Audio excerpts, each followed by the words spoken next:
Alright, so we're doing this. We're really doing this.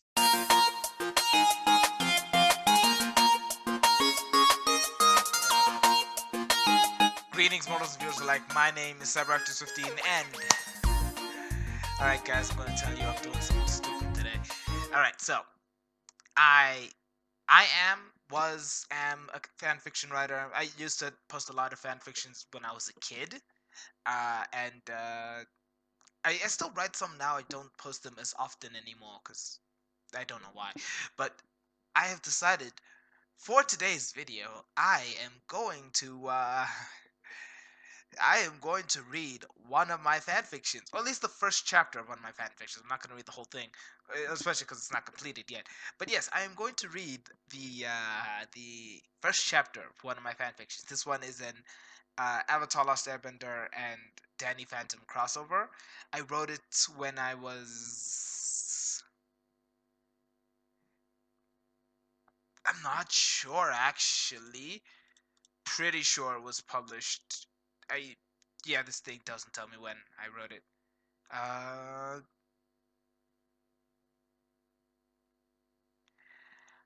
I started writing it in 2013. I stopped writing it in 2014. It's been 6 years since I wrote this. So let's get into it. It's called Phantom Interdimensional. What was it? Phantom Interdimensional Spirit Bender. Yes. Oh wow, this is... And by the way, the what I'm reading to you is what is currently on fanfiction.net. So if you want to see it and criticize my horrible, horrible writing from like 6 years ago, go ahead and feel free. Any criticism is good criticism, as they always say. So yeah, let's get into this cringeworthy mess that a younger me wrote.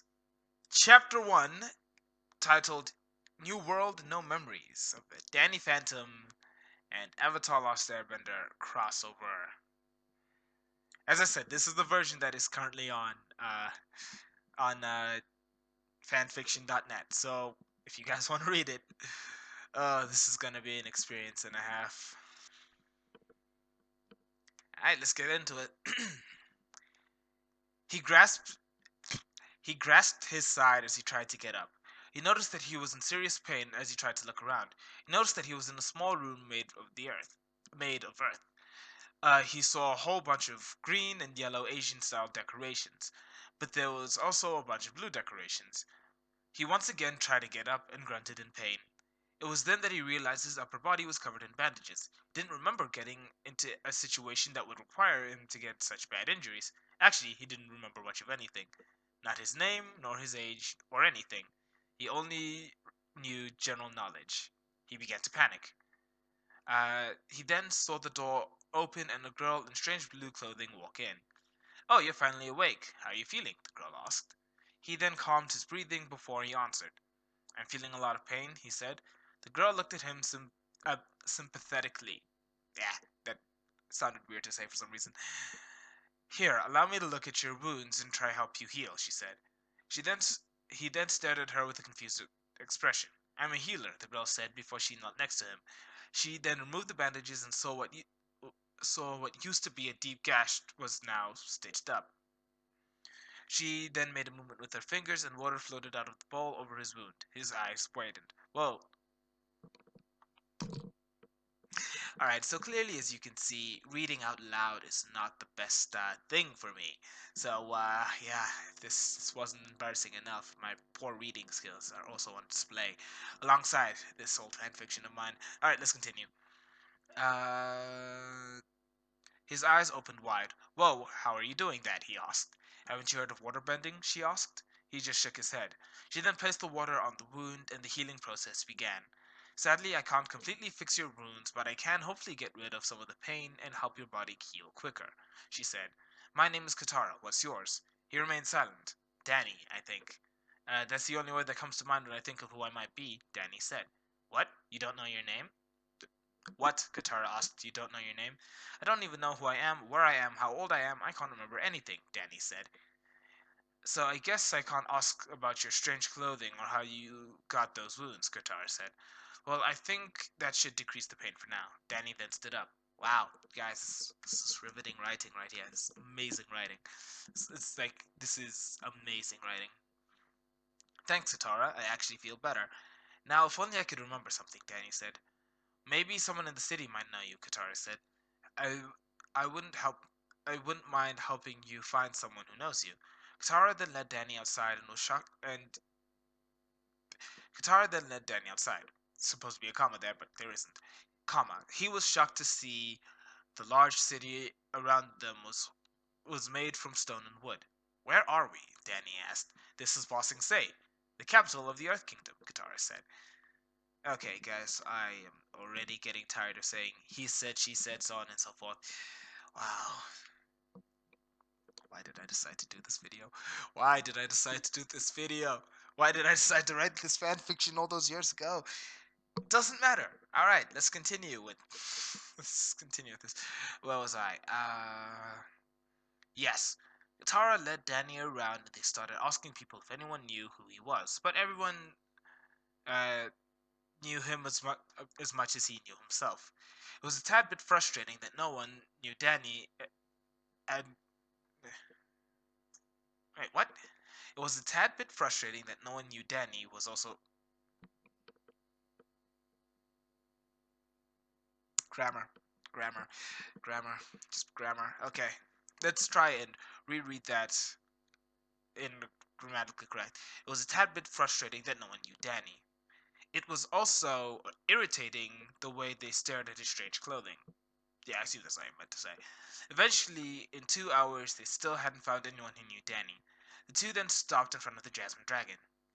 Wow, it's been 2 hours and you still haven't found anyone who knows you, Katara said. Geez, that kinda sucks as a freaking concept, Danny said. Oh, I used to say that a lot. That sucks as a freaking concept. Hectic. Oof. Come a long way since this. I'd like to think I've come a long way since this. Whatever. Geez, that sucks as a freaking concept, Danny said. I still can't remember anything. How about we stop here at the Jasmine Dragon and try and get some tea before we continue looking, Katara offered. Tea? Danny asked. Can't you go to a Nasty Burger and get some burgers and drinks? Pardon? Katara asked. Danny was about to say something before he stopped. Then he grabbed his head in pain. Wait, he then grabbed his head in pain. Danny, what happened? Katara asked as he dropped to his knees while clutching his head. Sorry, I think I almost remembered something, Danny said. It's kind of foggy, but I saw this place with a whole bunch of teens around it.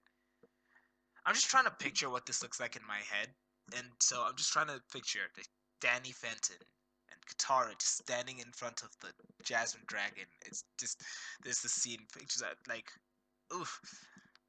It's not very descriptive, so, like, I feel like no one can really imagine this if they didn't know what Danny and Katara already looked like. Wow. There's still a whole lot left of this fanfiction, huh?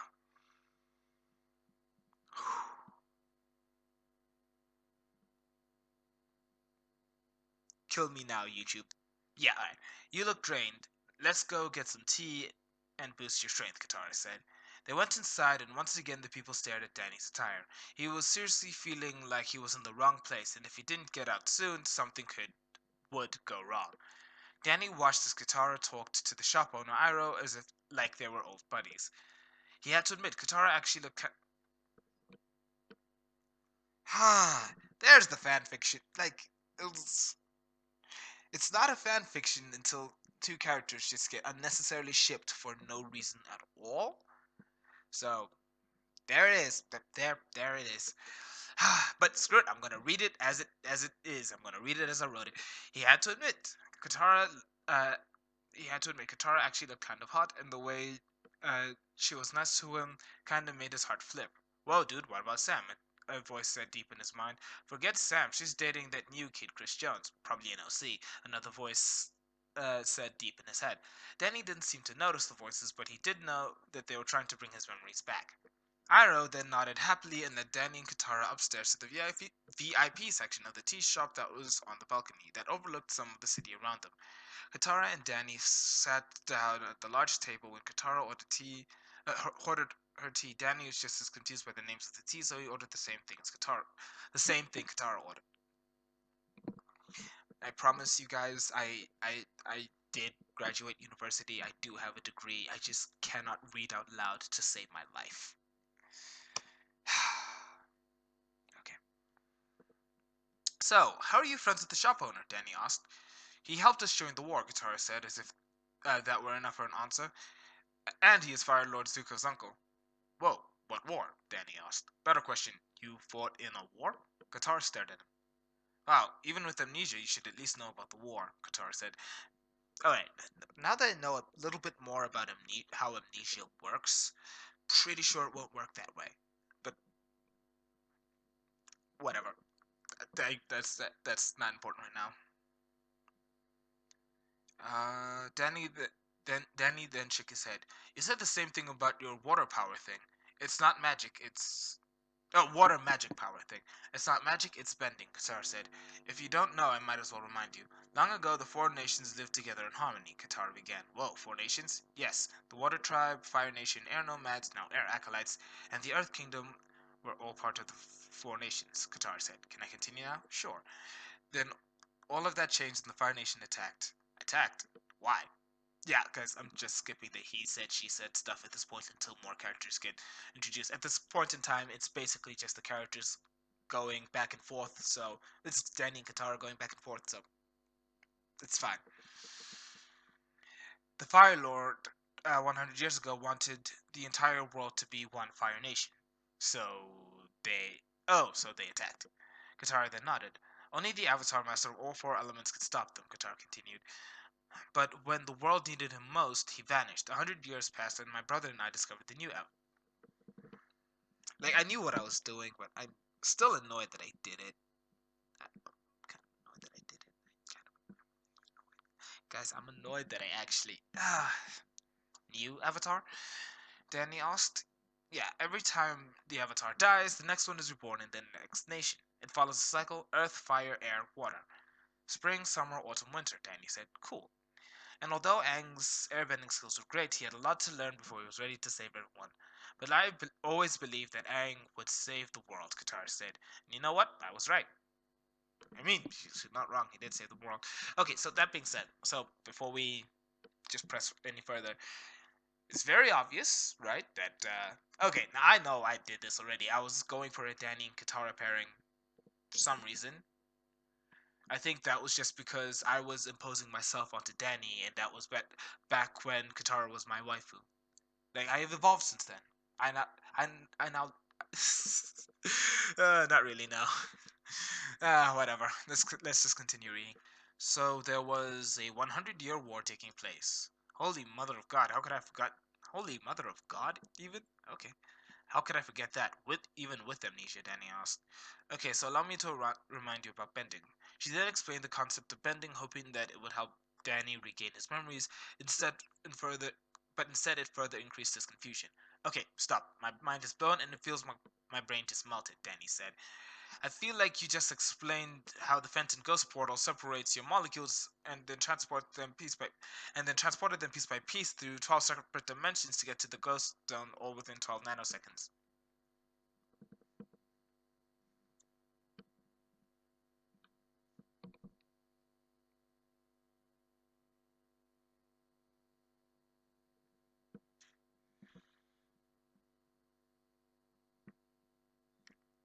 Trying to overcomplicate science. Lovely. Once he said that, he grabbed his head in pain. He then saw everything begin to blur together and fade into black. Okay. He then collapsed on the floor as he saw Katara yelling for Iroh's help. Even blurred, she still... You know what? I'm just gonna skip that. Danny then fell unconscious. In the Fire Nation capital, Fire Lord Zuko and Avatar Aang were unfortunately facing off against a pretty large rogue spirit from the ocean. They were facing off against a giant electric eel. Oh snap. Not only could it fly and shoot burning hot blasts of water, amazing, but it could also generate lightning that made Azula's lightning during Sozon's comet look like a spark. Amazing descriptions. It, it sucked even more that the eel used lightning as its main attack. Ah, amazing. Nice. You can really just cringe. It's top tier. Am I even halfway done with this fanfiction yet? Oh, with this chapter yet? No, I'm not. Aang and Zuko had to be extra cautious when facing against the rogue spirit, uh, especially what? Aang and Zuko had to be extra cautious when facing against the rogue spirit, especially they knew that what would happen if they failed to take it down. Aang and Zuko had to be extra cautious when facing against the rogue spirit, especially because they knew what would happen if they failed to take it down. Much better. The Fire Nation capital would fall, the next Avatar would be born, and Azula would become Fire Lord. They shuddered at the idea. Zuko and Zuko and Aang continued to shoot blasts of fire at the large serpent, but it wasn't doing much. The eel then roared back before it shot a geyser of steaming hot water from its mouth to Aang. Before he could uh, be hit, someone jumped and pushed him out of the way uh, and behind some cover. My mind just did not read that sentence for some reason. He had jet black hair. God damn it! Completely forgot that this wasn't just a crossover between Avatar and Danny Phantom. Yeah, he had jet black hair with green tips at the edge. He was in red Fire Nation armor that protected his torso, parts of his arms, and parts of his legs, with a white shirt underneath. He also had blue pants. You guys look like you could use a bit of help, he said. Hey guys, take a guess who this new character is. From which show? You, uh, are you sure you want to tackle something like that? Aang said. Yeah, I've got my ways. My name's Jake Long. Jake Long. Zuko then jumped and landed behind the cover. Jake Long. There shouldn't be anyone left alive with that last name. Do you guys need help or should I continue walking? Jake asked. Zuko and Aang then exchanged nervous glances. Do you know how to fight? Aang asked. Are you kidding? The Amdrag knows how to do more than just fight, Jake said with a smirk. Fine, Zuko said, though he was confused as to why Jake called himself the Amdrag. Actually, he was confused by the name Jake. What kind of name was that? But now, though, he couldn't worry about that. He had a city to protect. The three of them ran out of their hiding spot towards the eel. Aang and Zuko made sure to watch Jake. Ah! Words. Wow, I cannot read. Aang and Zuko made sure to watch Jake to make sure he didn't end up ending himself, as they were shocked by what they saw Jake do. Fire consumed his feet as before he flew into the air and curved around the eel. He began blasting fire at the serpent. Aang, is he flying? Good, I'm not the only one seeing. Zuko asked. Good, I'm not the only one seeing it. Aang said. Zuko and hectic. Zuko and Aang then got rid of their shock and joined the fight. Aang then decided to use some earthbending to face the serpent, while Zuko continued using firebending. We need more power to take this thing down, Aang said as he saw the eel slap Jake to the ground with his tail. Okay, guys, guys. I've read many books in my day, right? Hey, like I was reading this one like a while back. That should be on this side. I really don't know with this camera, but yeah, fight scenes are should be way more descriptive than that. Than God, what was I doing when I was younger? Well, okay, either way, I'm happy that I wrote it, because, like, if I wasn't writing it, then I never would have at least tried to increase my writing ability, so, something. Alright, where was I? We need more power to take this thing down, Aang said as he... Oh, wait, no, we already read that. Jake then got up and wiped a bit of blood from his nose and smirked. Alright, guys, get back. Aang and Zuko then jumped back, not entirely sure what Jake was gonna do. Dragging up! Jake yelled. A large tornado of fire then curved down from the sky and surrounded Jake's body. The tornado then grew smaller until it was about half the size of the palace. The flames then shaped into the form of the dragon. The flames then vanished and there was a 25-foot dragon. Why was I using feet? I I I live in South Africa. I should have been writing, you know, meters. Whatever. 25-foot dragon standing in place of what formerly occupied Jake. The dragon had red scaled body and yellow scaled belly. It had 5 sharp black spikes that curved back, and then it had black and green mini spikes tailing down its back and ending on its tail that had sharp spike project. Damn, Jake got an upgrade. The dragon was also in black armor that created 3 spikes on his arm and protected his sword. Wow, Jake, Jake is different. Yeah, the Amdrag's up in here. Jake yelled in his dragon form. Ex- Excuse the author's note. It's fanfiction. It's fine. He then flew up to the eel that was still larger than him and blew a blast of fire at the eel. Aang then shook out shook out of his shock. Okay then, now that we're on equal ground, let's get the spirit back to the ocean, he said as his eyes and arrows began to glow. Aang then began to float in uh, in an in an air bubble and then called forth a lot of water and formed a ring around him. He compressed it to make it small. He only needed wind and water, so he flew off to join the battle. The poor eel now had to face the fury of a fully realized avatar and the human that could turn into a dragon at will. It was quickly pushed back into the ocean, and once it was there, Jake tackled it while Aang used the ocean to pull it back.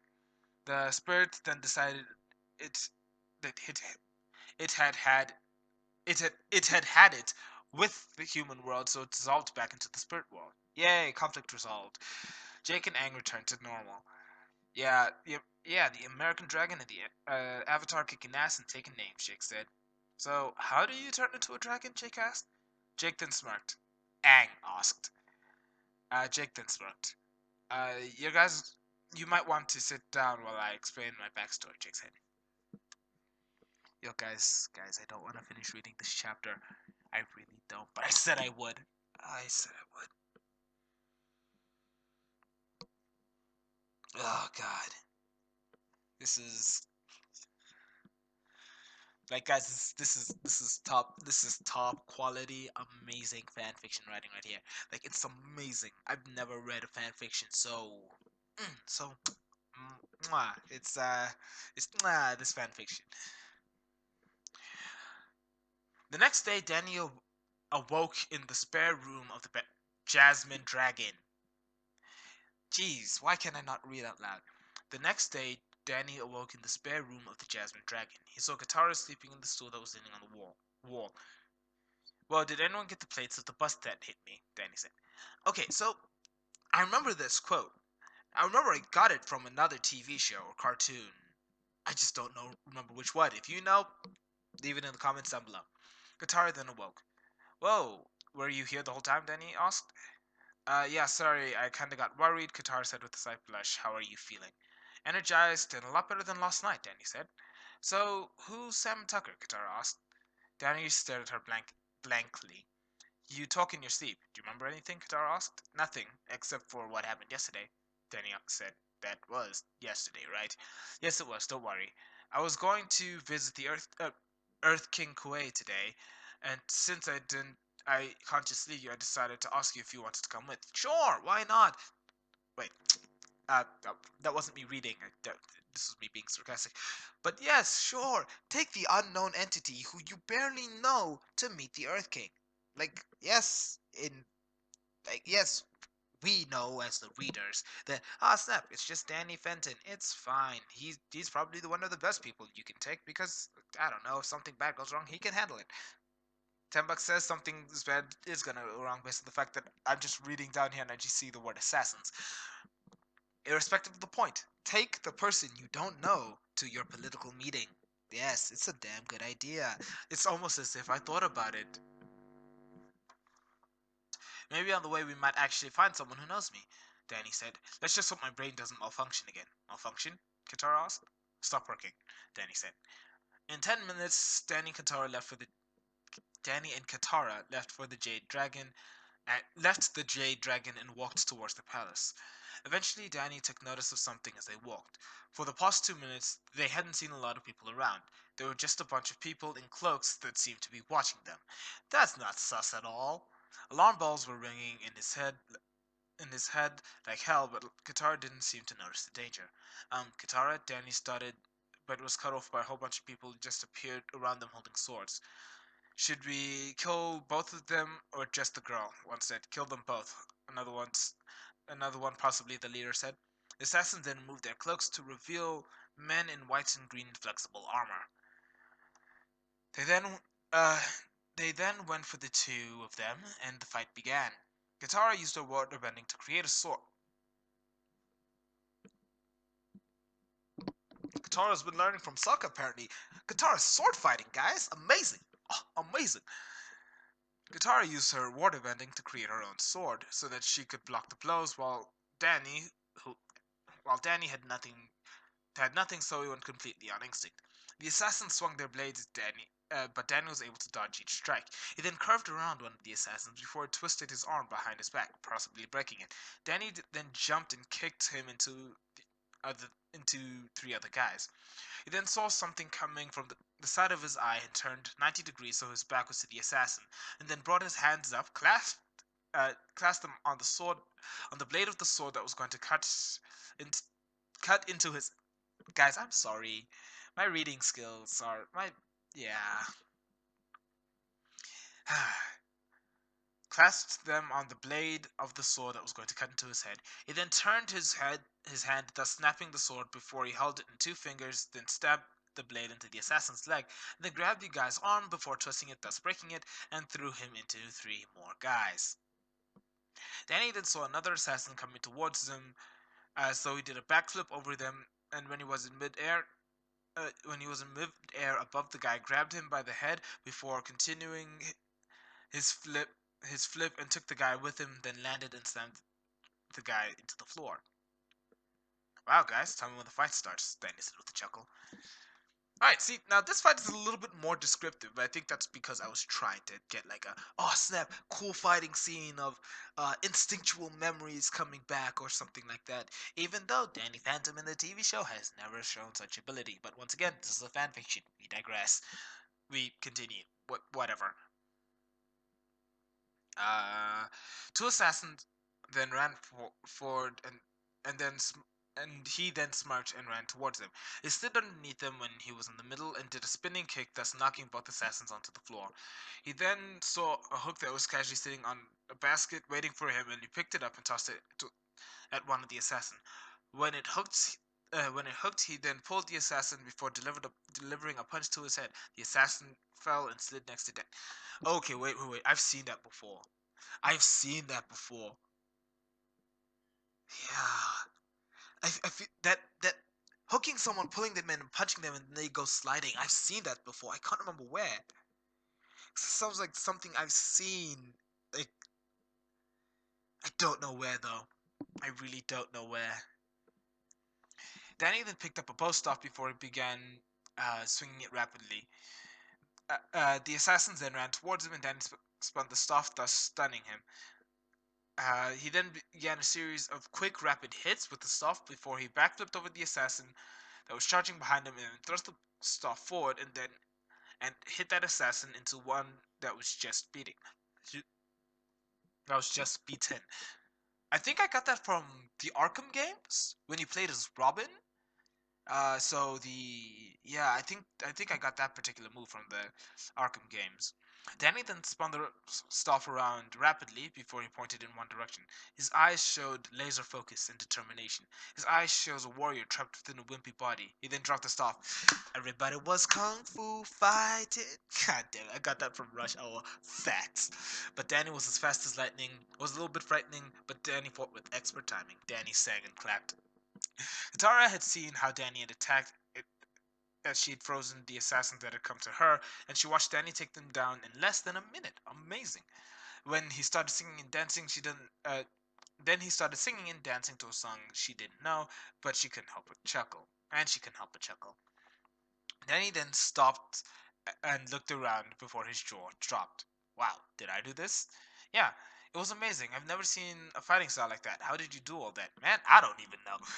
And I wrote the damn thing. I don't know. It was instinct, I guess. Danny said as he rubbed the back of his neck nervously. Wow, so I can tell that you've been in your fair share of fights, Qatar said before she gasped. That's probably why you were injured yesterday. A serious fight and someone had tried to kill you. Oh, that's a nice sentiment, Danny said sarcastically. Who would want to kill me? That's a nice sentiment. It's a nice sentiment. Avengers. Avengers. Uh, when Tony is talking with Loki. Yeah, guys, I like my intertextuality and references and stuff like that. So, yeah. Well, until we know who you really are, we don't know. But I'll help you find out. But first, we need to talk to the Earth King. Once again, probably a bad idea. We just saw that this guy knows how to fight really well. He could be a trained assassin, yet you are bringing him to the Earth King. Katara, why? You're smarter than this. All right, let's. Danny said, but he was interrupted when a small wisp of cold air escaped from his mouth. What was that? Before Danny could answer, a loud roar interrupted his thoughts. He and Katara then turned and saw a large blue-skinned humanoid spirit beneath them, behind them. The scary part the, was the fact that it had 6 arms, and the other scary part was the fact that it had three giant pairs of dual sword. Wait, what? 6 arms. And the other scary part was the fact that it had three giant pairs of dual swords. But the scariest thing was the fact that it had 4 faces, one on each side of its head. It had no shirt, blood red eyes, and a bald head. White marks caressing its body. Uh, made it. White marks caressing its body was in what looked like ripped Fire Nation pants. Danny, I think I'll handle this one. I don't think giant spirits are something you can just use amazing skill on. Katara said as she pulled water out of thin air. Okay. Uh, however, you can't. Well, you can't fight that thing yourself. I'm the world's greatest. Wow, wow. There's like, that's something Toph would say. Hands down, without a doubt. I feel like that's something Toph did say. But Katara though, wow. Of course I can. Katara then dashed for the spirit before she blasted it with a lot of water, but that was futile because it breathed fire at the girl. Katara then jumped out of the way of the flames and saw something disgusting as the spirit's head turned 90 degrees and glared at her, but now it had light blue eyes. It then blew a hurricane of wind that pushed Katara back. It then charged at her with its sword, going to cut her into pieces. Okay, I'm trying to think of where I got this uh, spirit from, because I know it's obviously a reference. I don't know why I'm thinking Bakugan. Was there ever a Bakugan that had like multiple faces and its head switched and its ability switched? I don't know. Mm. Katara then jumped out of the way of the flame. She saw. Oh wait, nah, I already read that. Then charged at her with the swords and was going to cut her into pieces. Katara then yelled. Then, in a flash of light, he was in front of her, opened his hands to take the blow. When the sword struck, that the swords then struck, but no one was hurt. Katara looked up and saw a green dome surrounding them.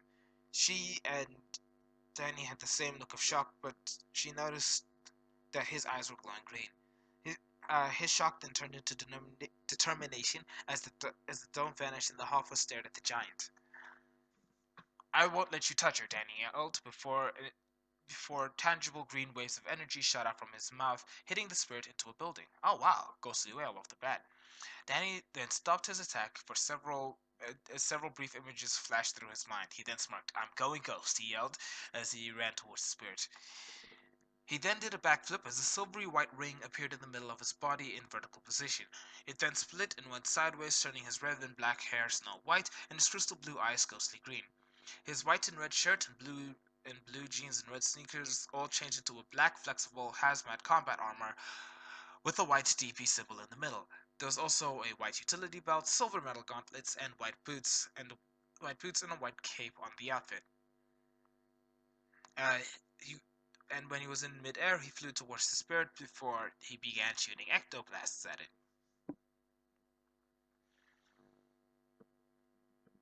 I kind of like the suit design. I'm not gonna lie, cause I'm just picturing it in my head. I'm like, Yeah, that looks pretty dope. I ain't gonna lie, Chief. Alright, the spirit tried to slice Danny with its large blades, but Danny was able to evade the attacks. Hey, big, blue, and ugly, give me a real challenge, Danny yelled. The spirit then growled as it stood up. Its head spun around again, and now it had green eyes. A sandstorm that began to surround the spirit, and then it thrust out its arm, and sand flew at the Hoffa and the waterbender. Hoffa. Haffa? Haffa. Alpha? Hoff. I know they said it in the show, and I've written it down multiple times, but I don't actually know how to pronounce it. Interesting. So I'm just going to say Hoff Ghost Hybrid or the hybrid at this point in time until I can come up with the proper pronunciation. Danny then flew to Katara before he picked her up bridal style. She blushed and flew her to another area. Danny, how? I don't know the full story. Only one memory came back. I'll explain what I know about myself after this, Daddy said quickly. But do you want to ask questions or do you want to kick? Oh, yeah, that. I know exactly where I got that from. I need water. Danny then swiped his hand over the air and created a large wall of ice that appeared out of thin air. Huh, really? Katara needs water now, but earlier she was able to pull water straight out of the air. Inconsistent writing. You're a waterbender? Danny then shrugged. Danny and Katara then sprung into action against the spirit. Their combined abilities forced the spirit into submission before it decided it had enough with the human world, so it melted back into the spirit world. Danny and Katara then jumped for joy and hugged each other. We did it! And they quickly let go uh, of the hug as both of them blushed. Danny then turned back to his human form. So, care to explain? I'll have you know, as we walk to the Earth King's palace, you still need to visit, Danny said. You still need to visit him. The two 15-year-olds then walked towards the palace as Danny began explaining what he recalled thus far. Yeah, yeah. That. Thank you for watching, ladies and gentlemen. That was the first chapter of a fan fiction I wrote 6 years ago, 7 years ago, actually. Finished writing it 6 years ago. Okay, I never actually finished it, but you get what I'm saying.